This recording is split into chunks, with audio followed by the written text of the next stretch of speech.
ऐसा incidence report होगा तो 2 सीजन तक उसकी फसल की इससे खरीद नहीं होगी और FIR दर्ज होगी। ये बड़ी आपत्तिजनक है। क्या अगर कोई इंडस्ट्री में कोई प्रदूषण हो रहा है जिस इंडस्ट्री में, किसी फैक्ट्री में, तो उसके इंडस्ट्री के मालिक या फैक्ट्री के मालिक को ये कहा जाता है कि 2 साल तक उस फैक्ट्री से निकलने वाले कोई प्रोडक्ट की बिक्री नहीं हो पाएगी। केवल दंडित करने वाले कदम ना उठाए जाएं, प्रोत्साहन देने वाले कदम और पर्याप्त बजट के साथ उठाए जाएं ताकि प्रदूषण के हर स्रोत का समाधान किया जा सके। ये बड़ा दुर्भाग्यपूर्ण है क्योंकि इस सरकार की किसान को लेकर जो असंवेदनशीलता लगातार जो प्रदर्शित इस सरकार ने की है, भाजपा सरकार ने, ये उसी का एक प्रतीक है।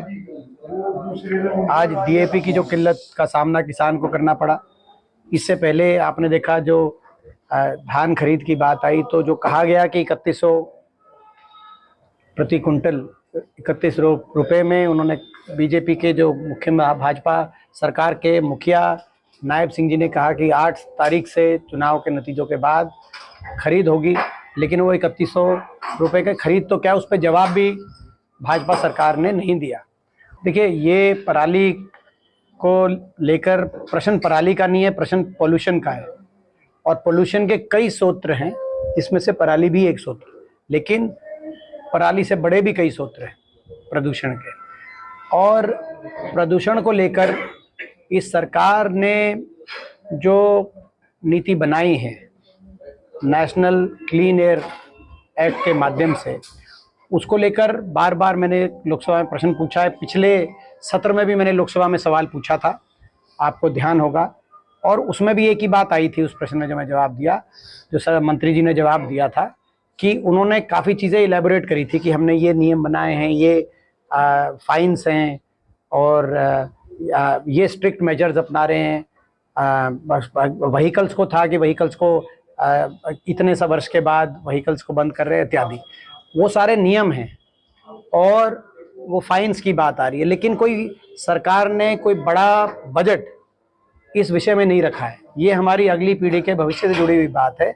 सरकार एक पर्याप्त बजट रखे और जितने भी पोल्यूशन के स्रोत हैं सभी को किस तरीके से उनको डील किया जाए, तो मैं समझता हूँ उसके लिए बजट की आवश्यकता है। जैसे जो पराली की भी एक बात आती है, उसमें यदि किसान को एक सकारात्मक विकल्प अच्छी तरीके से दिया जाएगा और पूरे बजट के साथ दिया जाएगा तो मैं समझता हूँ सभी किसान इसमें सहयोग करेंगे। हरियाणा में तो वैसे काफ़ी पराली जलाने के मामलों में काफ़ी गिरावट आई है और बाकी प्रदेशों में भी मैं समझता हूँ कि ये एक ऐसी समस्या है कि जो प्रदेश की बाउंड्री से उठकर ये समस्या का समाधान हो।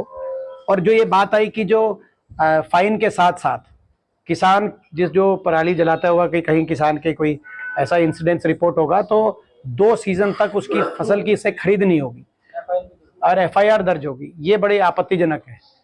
क्या अगर कोई इंडस्ट्री में कोई प्रदूषण हो रहा है जिस इंडस्ट्री में, किसी फैक्ट्री में, तो उसके इंडस्ट्री के मालिक या फैक्ट्री के मालिक को ये कहा जाता है कि 2 साल तक उस फैक्ट्री से निकलने वाले कोई प्रोडक्ट की बिक्री नहीं हो पाएगी। तो जबकि वो तो सक्षम लोग हैं।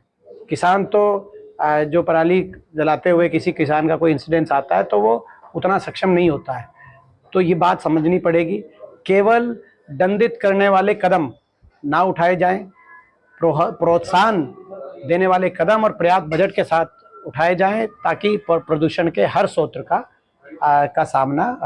का समाधान किया जा सके। 37 विधायकों का एक मजबूत विपक्ष का विधायक दल हरियाणा के इतिहास में, इससे पहले 37 विधायकों का कभी विपक्ष नहीं था। ये सबसे बड़ा मजबूत विपक्ष हरियाणा की विधानसभा में लोगों ने विपक्ष की जिम्मेदारी दी है कांग्रेस पार्टी को। इससे पहले सबसे मजबूत विपक्ष 31 विधायकों का था जो पिछली बार था।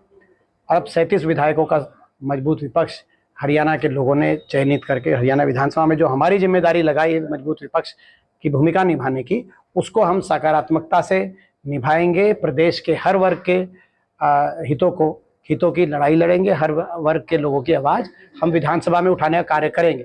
और ये हमारे कांग्रेस पार्टी की जो आला कमान है वो तय करेगी।